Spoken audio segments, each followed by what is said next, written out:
In this video, we are going to show you how to add permission roles in Redtail. Setting up these roles is important because the roles determine your personal book of business and form the basis for your customized Bento Alerts. On the Overview page, go to Contacts located in the menu on the left-hand side of the screen. Click on Advanced Search. Select Contact under Type.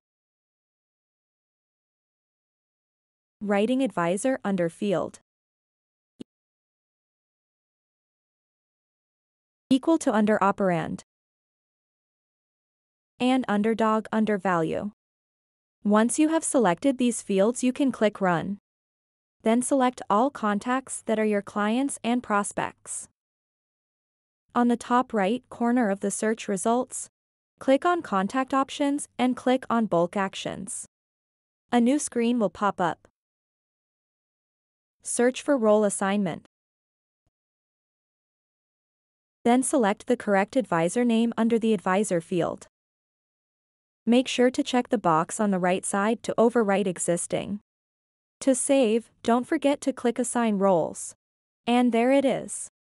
Your advisors are set up to receive Bento Alerts and materials.